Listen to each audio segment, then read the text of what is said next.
नमस्कार, मैं गुंजन शर्मा और आप देख रहे हैं एबीसी क्राइम न्यूज। हमारे चैनल की हर ताजा खबर की अपडेट पाने के लिए सब्सक्राइब करें आपका अपना एबीसी क्राइम न्यूज।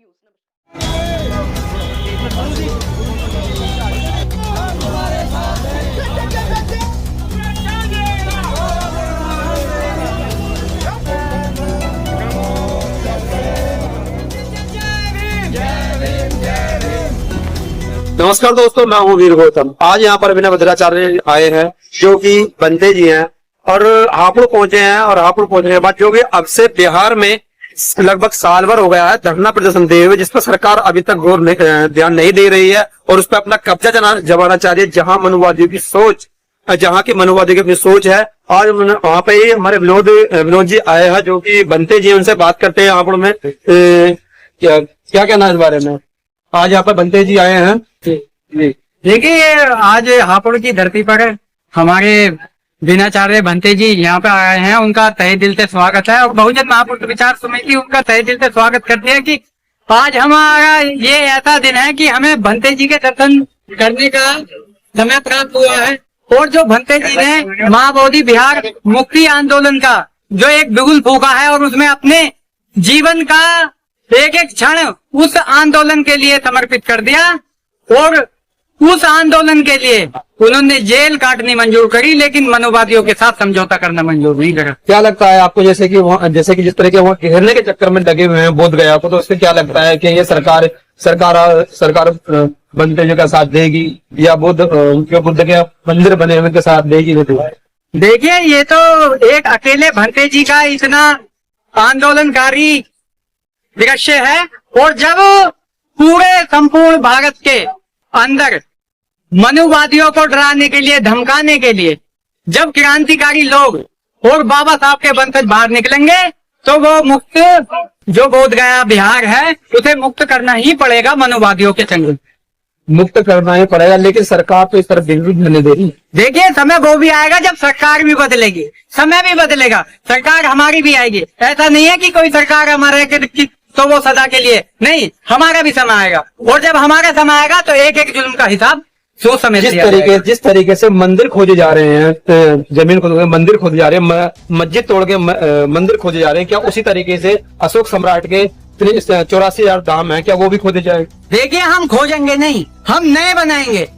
हमें खुदाई का काम नहीं आता, हमें तो अपने विकास पे, अपने डेवलप पे काम आता है। हम अपनी सरकार को चुनेंगे तो हमारी सरकार अम्बेडकरवादी सरकार होगी और वो ऐसा स्थापित करेगी कि जैसे 4 बार की उत्तर प्रदेश के अंदर सरकार रही तो पूरे उत्तर प्रदेश को एक अम्बेडकरवाद और एक बौद्धमय बनाने का काम हमारी सरकार ने किया। ठीक है। तो मैं आपको बता दूं, जो कि आपसे 500 ईसा पूर्व जो कि गौतम बुद्ध जी का जन्म यहाँ पर हुआ था और उसी के उपलक्ष्य में अशोक सम्राट जी ने 84,000 धाम बनवाए थे, जिन्हें अभी तक इनका पूरी रूप से कहीं पता नहीं है। वहीं ये उसी में से एक बोध गया है से आज मनुवादी अपने मंदिर बताने की कोशिश कर रहे हैं, भोलेनाथ का मंदिर बताने की कोशिश कर रहे हैं। इसी के लिए अभी देखते हैं, जिसके ये धरना प्रदर्शन को 1 साल हो चुका है, से देखते हैं कि धरना प्रदर्शन कब तक चलेगा, सरकार इस पर कब तक कब एक्शन लेगी। वहीं हमारे साथ कुछ लोग यहाँ पर जमा है, उनसे बात करते हैं। क्या नाम आपका? मेरा नाम प्रताप सिंह है।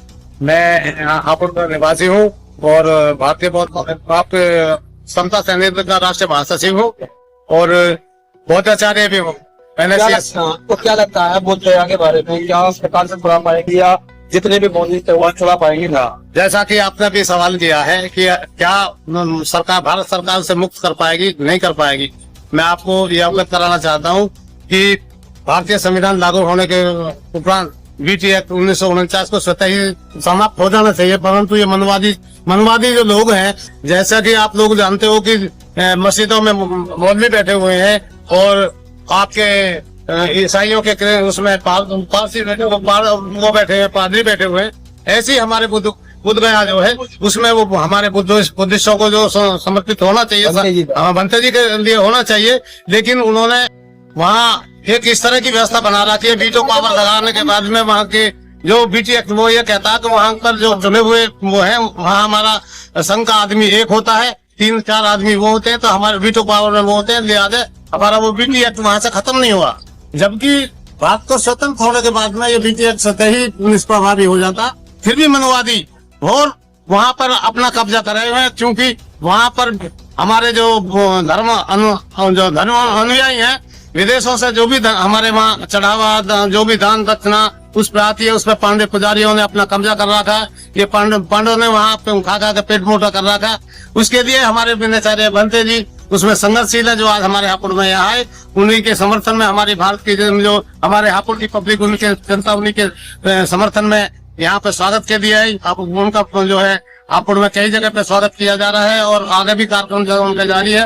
और इन्हीं कार्यक्रम को उन्होंने, इसी कार्यक्रम को पूर्ण करने के लिए दिल्ली में उन्होंने 12 फरवरी का एक विगुत जो है राष्ट्रव्यापी आंदोलन 12 फरवरी का उन्होंने घोषित कर रखा। कितने लोग पहुंचने के हम यहाँ से कम से कम 50 बस हापुड़ से भर के ले जाने की हमारे युवा शक्ति जो ऐसे हमारे साथी जो युवा शक्ति खड़ी है, वो जब भी हम आह्वान करते हैं वो हमारे साथ लग जाती है और उस मुहिम तक हम जो सरकार को हिला देने का काम करेंगे।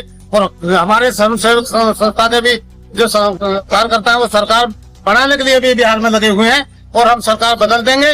बदलने के बाद में अपनी सरकार बनाएंगे और बीटी एक्ट को समाप्त कराएंगे। इन्हीं शब्दों के साथ में मैं ये अपनी वाणी को प्रारंभ देता हूँ। जैसा कि ये अभी बताया गया, ये 12 तारीख को भी रैली है। क्या सरकार इस रैली को सक्सेस होने देगी या इस रैली को रोकने के लिए, और जो जिस तरीके के हर तरह की जहाँ रैलियां चलती हैं, या किसी भी आप अम्बेडकरवादी या अम्बेडकर की रैली को समझ लो, चाहे किसी की पार्टी की रैली को समझ लो, जो वहां सरकार उसे रोकने के लिए अपनी पूरी ताकत झोंक देती है। क्या 12 तारीख को भी ऐसा ही हो पाएगा? इसी के साथ हमारे चैनल से ABC न्यूज से जुड़िए और अपनी हमारी खबर को लाइक किए, कमेंट किए और इसे मैं साथ में वीर गौतम।